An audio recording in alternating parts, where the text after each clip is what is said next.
ಎಲ್ಲರಿಗೂ ನನ್ನ ಯೂಟ್ಯೂಬ್ ಚಾನೆಲ್ಗೆ ಸ್ವಾಗತ. ಇವತ್ತು ಸಾಯಂಕಾಲದಿಂದ ನಾನು ವ್ಲಾಗ್ ಮಾಡ್ತಾ ಇದ್ದೇನೆ ಆಯಿತಾ. ನನಗೆ ಅವಕಾಶವೇ ಸಿಗಲಿಲ್ಲ. ಇವತ್ತು ತುಂಬ ಕೆಲಸ ಇತ್ತು, ಹಾಗಾಗಿ ನಾನು ಲಾಗೌಟ್ ಆದ ನಂತರನೇ ಮೊಬೈಲ್ ಹಿಡ್ಕೊಂಡು ವಿಡಿಯೋ ಮಾಡ್ತಾ ಇರುವಂಥದ್ದು. ಹಾಗೆ ನಿಮಗೆ ನಮ್ಮ ಮನೆ ರಿಪೇರಿಯ ಬಗ್ಗೆ ಇವತ್ತೊಂದು ಅಪ್ಡೇಟ್ ಕೊಡ್ತೇನೆ.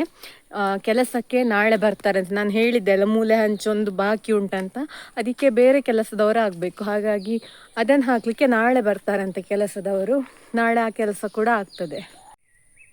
ನೋಡಿ, ಅಕ್ಕನ ಮನೆಯಿಂದ ತಂದ ಗುಲಾಬಿ ಗಿಡದಲ್ಲಿ ಇವತ್ತು ಮತ್ತೊಂದು ಹೂ ಅರಳಿದೆ. ಇಲ್ಲಿ 3 ಮೊಗ್ಗು ಉಂಟು, ಒಂದು ದೊಡ್ಡ ಮೊಗ್ಗು ಉಂಟು. ನೋಡಿ ಎಷ್ಟು ಚಂದ ಉಂಟು ಗೊತ್ತುಂಟ ಬಣ್ಣ. ನನಗೆ ಮೊಬೈಲಲ್ಲಿ ಅದಷ್ಟು ಚಂದ ಕಾಣೋದಿಲ್ಲ, ಯಾಕೆ ಗೊತ್ತಿಲ್ಲ. ಕಳೆದ ವ್ಲಾಗ್ ನೋಡಿರ್ತೀರ ನೀವು, ಟ್ಯಾಂಕ್ ಹತ್ರ ಹೋಗಿದ್ದೇವಲ್ಲ. ಇವತ್ತು ಕೂಡ ಮಲ್ಲಿ ಮೆಸೇಜ್ ಹಾಕಿದ್ಲು, ಅಕ್ಕ ನಿನ್ನೆ ಹೋಗಿದ್ದೇವಲ್ಲ, ಇವತ್ತು ಕೂಡ ಹೋಗ್ತಾ ಇದ್ದೇವೆ, ಬರ್ತೀರಾ 4 ಗಂಟೆಗೆ ಹೋಗ್ತೇವೆ ಅಂತ ಮೆಸೇಜ್ ಹಾಕಿದ್ಲು. ನನಗೆ ಕೆಲಸ ಇತ್ತಂತ ನಾನು ಆಗಲೇ ಹೇಳಿದೆ ಅಲ್ಲ, ಹಾಗೆ ನಾನು ಹೇಳಿದೆ ನಾನು ಬರುವುದಿಲ್ಲ, ನೀವು ಹೋಗಿ ಬನ್ನಿ, ನಿನ್ನೆ ಹೋದಷ್ಟೇ ಅಲ್ಲ, ಇನ್ನೊಂದ್ಸಲ ಹೋಗುವ ಅಂತ ಹೇಳಿದೆ. ಹಾಗೆ ಈಗ ಅಲ್ಲಿ ಹೋಗಿರಬಹುದು, ಅವರು ಬಂದಿದ್ದಾರೆ ಅಂತ ಗೊತ್ತಿಲ್ಲ. ಇಲ್ಲಿ ನಮ್ಮ ಮನೆ ಆಯಿತಾ, ನಮ್ಮ ಮನೆಯಿಂದ ಹೀಗೆ ಬಂದು ಇಲ್ಲಿ ಮೇಲೆ ಹೋದರೆ ಅಲ್ಲಿ ಒಂದು ದಾರಿ ಕಾಣ್ತದಲ್ಲ, ಅಲ್ಲಿ ಅವರ ಮನೆ. ಇಲ್ಲಿ ಮಲ್ಲಿಯ ಚಿಕ್ಕಮ್ಮ ಮತ್ತು ಅವರ ತಂಗಿಯರಿರೋದು. ಇಲ್ಲಿ ಮಾರ್ಗ ಆಗೋದಕ್ಕಿಂತ ಮೊದಲು ನಾವು ನಮ್ಮ ಮನೆಗೆ ನಡೆದುಕೊಂಡೇ ಬರ್ತಾ ಇದ್ದೆವು. ನಾವು ಮಾಣಿಕ್ಯ ಹಣ್ಣು ಕೊಯ್ದೆವಲ್ಲ, ಆ ಗದ್ದೆಯಲ್ಲಿ ನಮಗೆ ದಾರಿ ಇದ್ದದ್ದು. ಎಂತಾದರೂ ಪೇಟೆಯಿಂದ ಸಾಮಗ್ರಿಗಳೆಲ್ಲ ತಂದರೆ ಉಂಟಲ್ವಾ, ಅಲ್ಲಿ ಮುಖ್ಯ ಮಾರ್ಗ ಇರ್ತದಲ್ಲ, ಅಲ್ಲಿ ತನಕ ರಿಕ್ಷಾದಲ್ಲಿ ಬಂದು ಅಲ್ಲಿಂದ ಎಲ್ಲವನ್ನು ತಕೊಂಡು ಬರ್ತಾ ಇದ್ದೆವು ಮನೆಗೆ ನಡ್ಕೊಂಡೆ. ಒಂದು ಕಾಲ ಇತ್ತು ಹಾಗಿರುವುದು, ಆದರೆ ಈಗ ಅದನ್ನು ಊಹಿಸ್ಲಿಕ್ಕೂ ಆಗೋದಿಲ್ಲ. ಇಷ್ಟೆಲ್ಲ ಮಾಡ್ತಾ ಇದ್ದೆವು ನಾವು ಅಂತ. ಹಾಗೆ ಈಗ ಮಾರ್ಗ ಆದ ನಂತರ ರಿಕ್ಷಾ ಎಲ್ಲ ಸಾಮಾನೆಲ್ಲ ಎಂಥರಿದ್ರೆ ಬರ್ತದೆ ಮನೆ ತನಕ. ಹಾಗೆ ನೀರೆಷ್ಟು ಉಂಟು ನೋಡಲಿಕ್ಕೆ ಬಂದದ್ದು. ಇದು ಎಲ್ಲಿಂದ ಗೊತ್ತುಂಟಾ, ಮೇಲೆ ಒಂದು ನಮ್ಮದು ಸುರಂಗ ಉಂಟು, ಅಲ್ಲಿಂದ ಬರುವಂತಹ ನೀರಾಯ್ತಾ. ನಮ್ಮ ನಿತ್ಯ ಬಳಕೆಗೆ ಎಲ್ಲದಕ್ಕೂ ಕೂಡ ಇದೇ ಉಪಯೋಗ. ಕುಡಿಲಿಕ್ಕೆ ಮಾತ್ರ ಕೆಳಗೆ ಒಂದು ಸುರಂಗ ಉಂಟು, ನಮ್ಮ ಮನೆಯ ಹಿಂದೆ ಒಂದು ಸುರಂಗ ಉಂಟಾಯ್ತಾ, ಅದರಿಂದ ನಾವು ಕುಡಿಲಿಕ್ಕೆ ಮಾತ್ರ ಉಪಯೋಗ ಮಾಡುವಂಥದ್ದು. ಈ ಸುರಂಗದಿಂದ ಬರುವುದೆಲ್ಲ ನಮ್ಮ ಮನೆಯ ನಿತ್ಯ ಬಳಕೆಗೆ ಬೇಕಾದಂತಹ ನೀರಾಯ್ತಾ. ಇದು ತುಂಬ ಶುದ್ಧ ನೀರು. ಇದನ್ನು ನೋಡುವಾಗ ಇಲ್ಲ ನನಗೆ ಈಗ ತುಂಬ ಖುಷಿ ಆಗ್ತದೆ. ಯಾಕಂತ ಹೇಳಿದರೆ, ಬೆಂಗಳೂರಿಗೆ ಒಂದ್ಸಲ ಹೋಗಿ ಅಲ್ಲಿ ನೀರಿಗೆ ಪಾಡು ಎಲ್ಲ ಪಟ್ಟ ನಂತರ ಇಂತಹ ನೀರಿನ ಬಗ್ಗೆ ನಮಗೆ ಒಂದು ಖುಷಿ ಆಗ್ತದೆ, ಎಷ್ಟು ಒಳ್ಳೆ ನೀರು ನಮಗೆ ಸಿಗ್ತಾ ಉಂಟು ಅಂತ. ಆ ಮೇಲಿನ ಸುರಂಗ ಉಂಟಲ್ಲ, ಅದು ನನ್ನ ಅಜ್ಜನೇ ಮಾಡಿದ ಸುರಂಗ. ಯಾವಾಗಾದ್ರೂ ಸಮಯಾವಕಾಶ ಸಿಕ್ಕಿದ್ರೆ ಉಂಟಲ್ಲ, ನಾನು ಆ ಸುರಂಗದ ಬಗ್ಗೆ ನಿಮಗೆ ಕತೆ ಎಲ್ಲ ಹೇಳಿ ಹಾಕ್ತೇನೆ ಆಯ್ತಾ. ಯಾರಿಗಾದ್ರೂ ಆ ಸುರಂಗದ ಕಥೆಯ ಬಗ್ಗೆ ಎಲ್ಲ ತಿಳಿಲಿಕ್ಕೆ ಆಸಕ್ತಿ ಉಂಟು, ಅದನ್ನು ನೋಡುವ ಆಸಕ್ತಿ ಉಂಟು ಅಂತ ಹೇಳಿ ಆದರೆ ಕಮೆಂಟ್ ಅಲ್ಲಿ ತಿಳಿಸಿ. ಮುಂದೆ ಯಾವಾಗಾದ್ರೂ ಅಪ್ಪನ ಜೊತೆ ಹೋಗಿ ಅಲ್ಲಿ ವಿಡಿಯೋ ಮಾಡೋ ಪ್ರಯತ್ನ ಮಾಡ್ತೇನೆ ಆಯ್ತಾ. ಈಗ ನಮ್ಮ ಕುಡಿಯುವ ನೀರಿನ ಸುರಂಗ ತೋರಿಸ್ತೇನೆ, ಹೊರಗಿಂದ ಮಾತ್ರ ತೋರಿಸುದು, ಒಳಗೆ ಇನ್ನೊಂದ್ಸಲ ಯಾವಾಗಾದ್ರೂ ಹೋದಾಗ ತೋರಿಸ್ತೇನೆ ಆಯ್ತಾ. ನಮ್ಮ ಮನೆಯಿಂದ ಮೇಲೆ ಇಲ್ಲಿ ಟ್ಯಾಂಕ್ ಇಟ್ಟದ್ದು. ಈಗ ನಮ್ಮ ಮನೆಯ ಹಿಂಬದಿಯಲ್ಲಿ ನಾನು ನಡ್ಕೊಂಡು ಬರ್ತಾ ಇದ್ದೇನೆ. ನೋಡಿ, ಇದೇ ಸುರಂಗ ಆಯ್ತಾ. ಈ ಸುರಂಗದಿಂದ ಬರುವ ನೀರು ನಮ್ಮ ಕುಡಿಯುವ ಬಳಕೆಗೆ ಮಾತ್ರ. ಅದು ನಾವು ಇಲ್ಲಿ ಅದನ್ನು ಸಂಗ್ರಹಣೆ ಮಾಡುವಂಥದ್ದು. ಇಲ್ಲಿ ಕಾಣ್ತಾ ಉಂಟಲ್ಲ, ತೋರಿಸ್ತೇನೆ ಬ್ಯಾಕ್ ಕ್ಯಾಮರಾದಲ್ಲಿ. ಅಲ್ಲಿಂದ ಈ ರೀತಿ ಪೈಪ್ ಅಳವಡಿಸಿ ಇಲ್ಲಿ ಪಾತ್ರೆ ಇಟ್ಟು ಪ್ರತಿದಿನ ಇದರಲ್ಲಿ ನೀರು ಬರ್ತಾ ಇರ್ತದೆ. ನೋಡಿ, ಇಷ್ಟು ಸಣ್ಣ ಆದ್ರೂ ಇಲ್ವಾ, ಬರ್ತಾ ಇರ್ತದೆ. ತುಂಬ ಶುದ್ಧ ನೀರು ಕೂಡ. ಹಾಗೆ ಮೊದಲು ಹೇಗಿತ್ತಂತ ಹೇಳಿದ್ರೆ, ಅಲ್ಲಿಂದ ನೀರೆಲ್ಲ ಬಂದು ಈ ಟ್ಯಾಂಕಲ್ಲಿ ತುಂಬಿಕೊಳ್ತಾ ಇತ್ತು. ಆದರೆ ನೋಡಿ, ಇದು ಮಣ್ಣಿನ ಟ್ಯಾಂಕ್, ಹಾಗೆ ಸಿಮೆಂಟ್ ಎಲ್ಲ ಹಾಕಿದ್ರು ಕೂಡ ನಿಲ್ಲಿಲ್ಲ ಅದು. ಹಾಗೆ ತುಂಬ ಸಮಯ ಇತ್ತು, ಇದು ಬಳಕೆಯಲ್ಲೇ ಇತ್ತು. ಅದಾದ ನಂತರ ಹಾಳಾದದ್ದು. ಹೀಗೆ ಹಾಗಾದ ಕಾರಣ ಇಲ್ಲಿ ಪೈಪ್ ಅಳವಡಿಸಿ ನಾವು ಪ್ರತಿನಿತ್ಯ ಇಲ್ಲಿಂದ ನೀರು ತಕೊಂಡು ಹೋಗುವಂಥದ್ದು. ಇದು ಈ ಸುರಂಗ, ನಮ್ಮ ಕುಡಿಯುವ ನೀರಿನ ಸುರಂಗ. ಹಾಗೆ ಇಲ್ಲಿ ನಮ್ಮ ಮನೆಯ ಹಿಂಭಾಗ ಆದರೆ ಇಲ್ಲಿಯೇ ಈ ಸುರಂಗ ಇರುವಂಥದ್ದು. ಹಾಗೆ ಇಲ್ಲಿ ಚಂಪಿ ಇರುವಂಥದ್ದು. ಇದು ನನ್ನ ದೊಡ್ಡಪ್ಪ ಮಾಡಿದ್ದು. ಮೇಲೆ ಇರುವ ಸುರಂಗ ಅಜ್ಜ ಮಾಡಿದ್ದು. ಹಾಗೆ ಇಲ್ಲಿ ನನ್ನ ಚಂಪಿ ಮತ್ತೆ ಮಂಗಳ.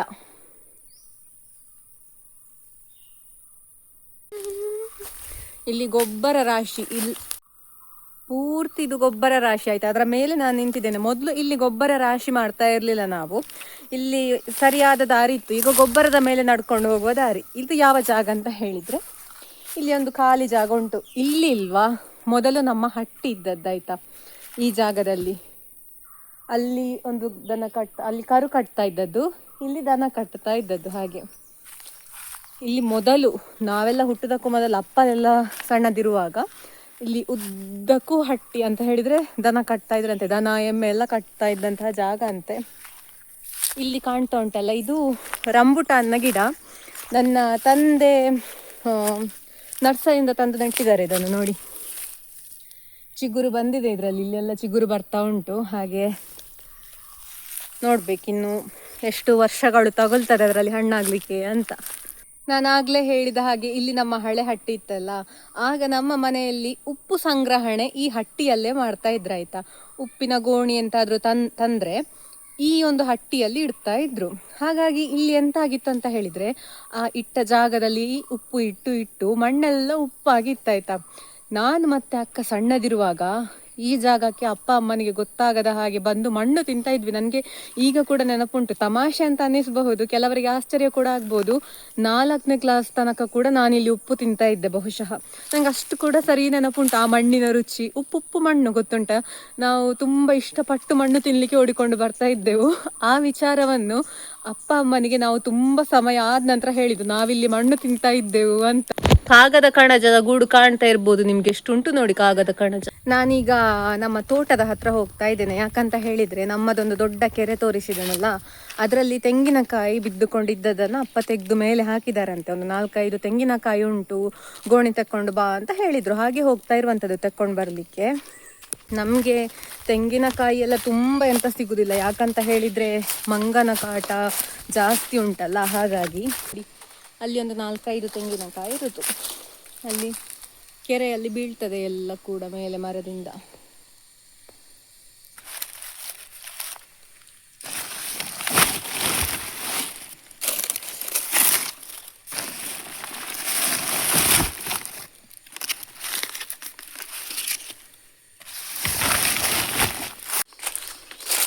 ನಾನು ಕೆಳಗೆ ತೋಟಕ್ಕೆ ಹೋಗ್ತೇನೆ.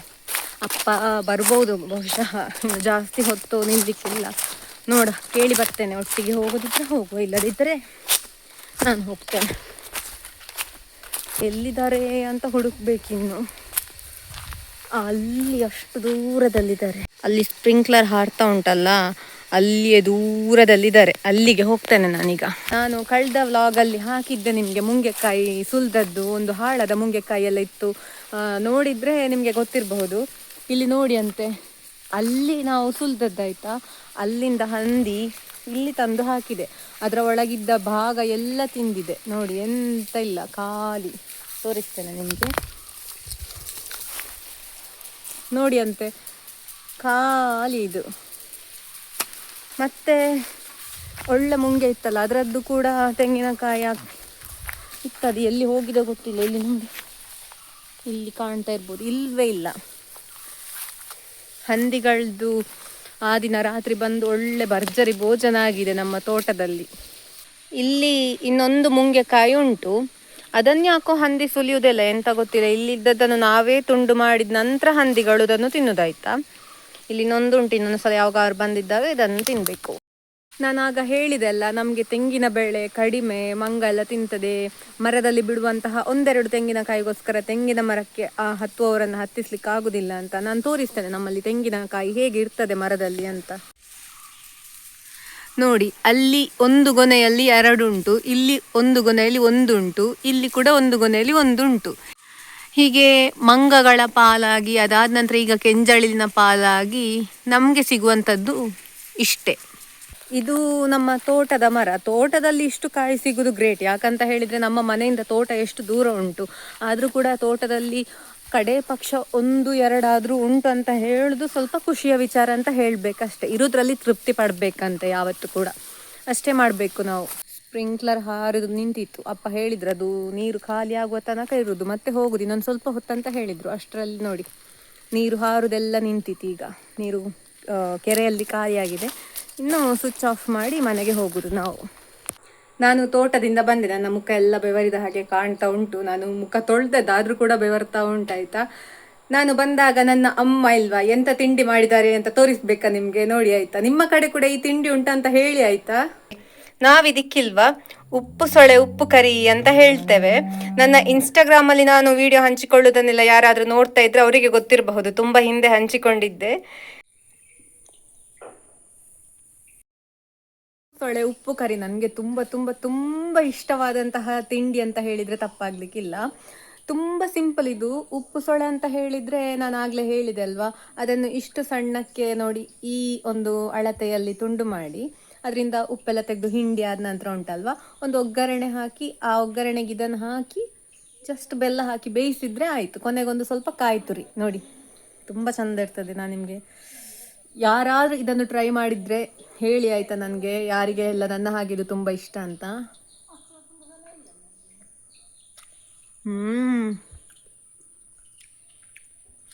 ತುಂಬ ಸ್ವೀಟ್ ಇಷ್ಟಪಡುವವರು ಸ್ವಲ್ಪ ಜಾಸ್ತಿ ಬೆಲ್ಲ ಕೂಡ ಹಾಕ್ಬೋದು, ಸ್ವೀಟ್ ಇಷ್ಟ ಇಲ್ಲದಿದ್ದರೆ ಕಡಿಮೆ ಬೆಲ್ಲ ಹಾಕಿ ಮಾಡ್ಬೋದು.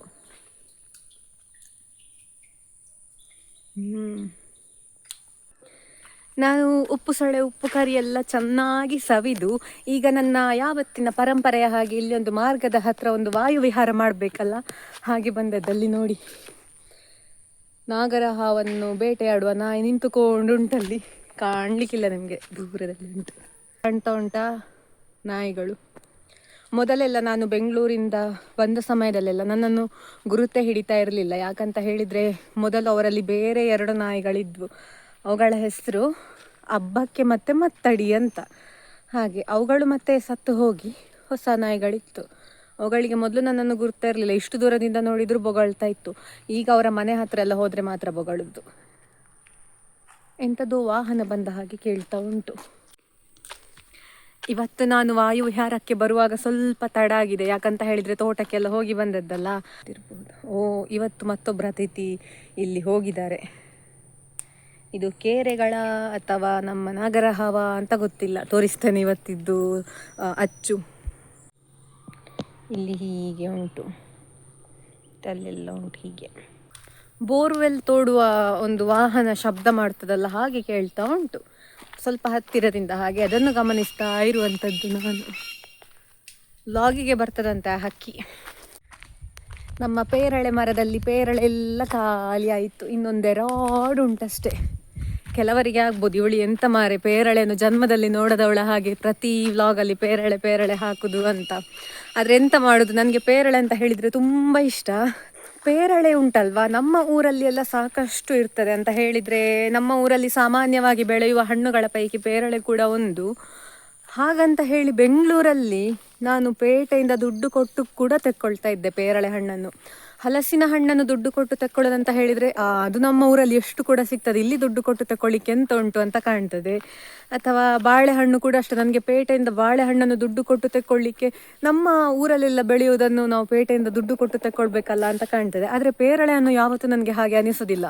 ಒಂದು ವೇಳೆ ಒಳ್ಳೆ ಶುಭ್ರವಾದಂತಹ ಫ್ರೆಶ್ ಪೇರಳೆ ಎಲ್ಲ ಕಾಣಲಿಕ್ಕೆ ಸಿಕ್ಕಿದ್ರು ಉಂಟಲ್ಲ, ನಾನು ಬೆಂಗಳೂರಲ್ಲಿ ತೆಕ್ಕೊಳ್ತಾ ಇದ್ದೆ, ಒಳ್ಳೆ ರುಚಿ ಕೂಡ ಇರ್ತಾ ಇತ್ತು. ಹಾಗೆ ಮತ್ತು ಪೇರಳೆಯ ವಿಶೇಷತೆ ಅಂತ ಹೇಳಿದರೆ ಆರೋಗ್ಯಕ್ಕೆ ಕೂಡ ತುಂಬ ಒಳ್ಳೆಯದಂತೆ ಪೇರಳೆ.